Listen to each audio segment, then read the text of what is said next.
It's week 7 of the LCS with coverage brought to you by Alienware. I'm joined right now by Stunt from 100 Thieves after what was a pretty wonky game to watch. There was a giant fat pause in the middle of that. I don't know.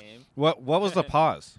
So in the game we just disconnected, and it was funny because we were like, oh, we've practiced this because our facility internet right now is really garbage. Okay. So we'll just like be playing scrims, and in the middle we'll just all die because of a DC, and we don't have chrono break in scrims. So we're just like, do we still play this out?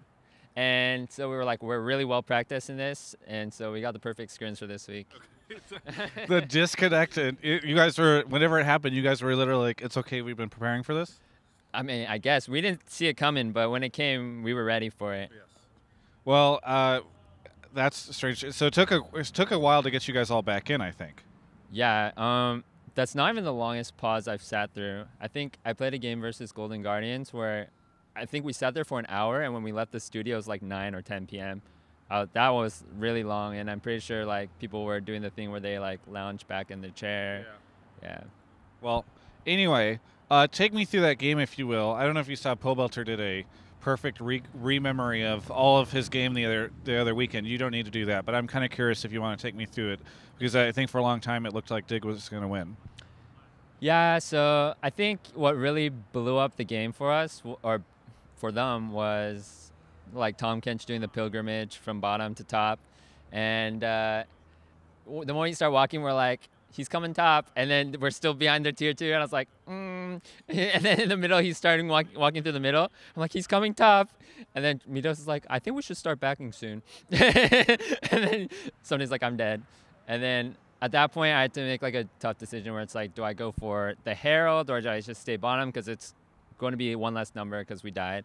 And we decided to stay bottom. Probably not the right choice. And so after that point, they used Herald to like break open a lot of the game. And we're like, what do we do now?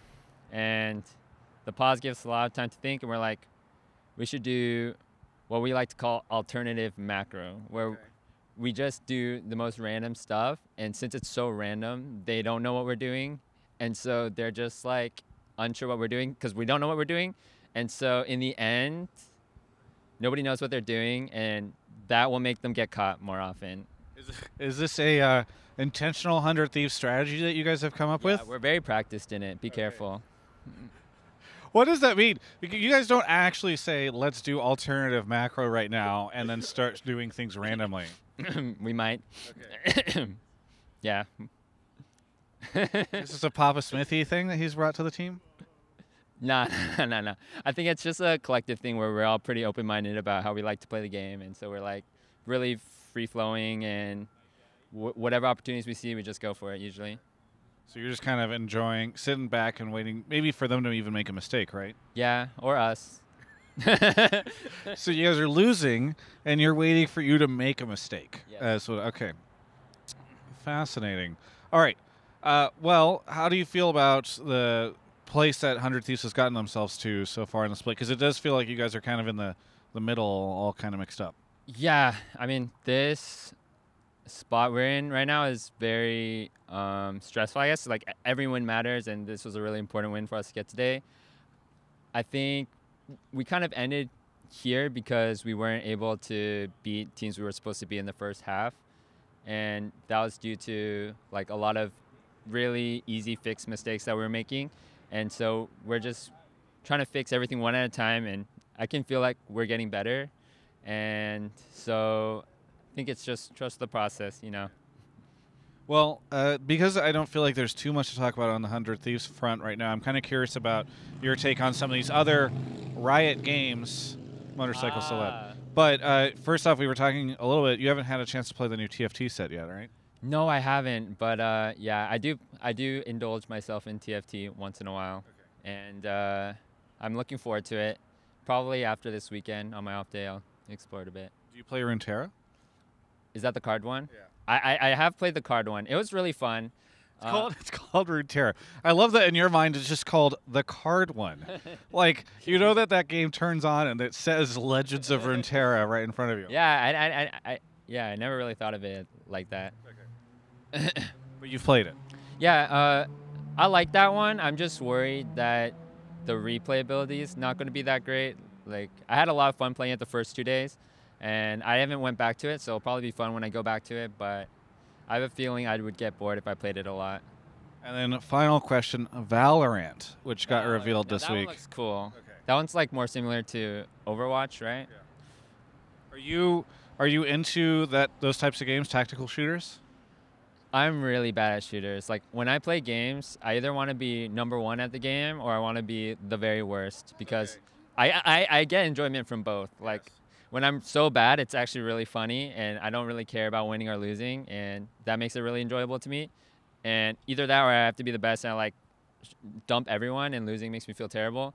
Yeah, I think I would probably be the worst Valorant player ever. Do you think will you play it? But I'll play it. Yeah, it looks really fun. It's like a shooter, but with spells, right? Yeah. Well, with abilities, I think. Yeah. Seems playable. Anything seems playable. They can put that on the box art when they release it. Anything that you want to say to anybody out there? Yeah, I've been getting a lot of positive messages in my DMs recently, and I just appreciate like everyone who just continuously supports us, even though through the ints and through the fun bangers that we pull out. Yeah, appreciate it. Thank you. So your DMs are open. Yes. And people could slide in there. The DMs are open and slidable into. Okay, great. The game is playable, and the DMs are slidable and doable. You can check out the rest of my coverage of all things esports right here on my YouTube channel. Hey, listen. I realize I'm not the only person sponsored by Alienware, the only group. Obviously, Riot sponsored and Team Liquid sponsored. And you might be looking at Team Liquid in League of Legends right now and being like, they're sponsored by Alienware? I'm sponsored by Alienware, and I'm having a great split. All right? Everything's been fantastic for me this year. Things are only looking up. And I should be giving you the confidence that maybe some of their other partners aren't giving you, to know that Alienware stuff is great.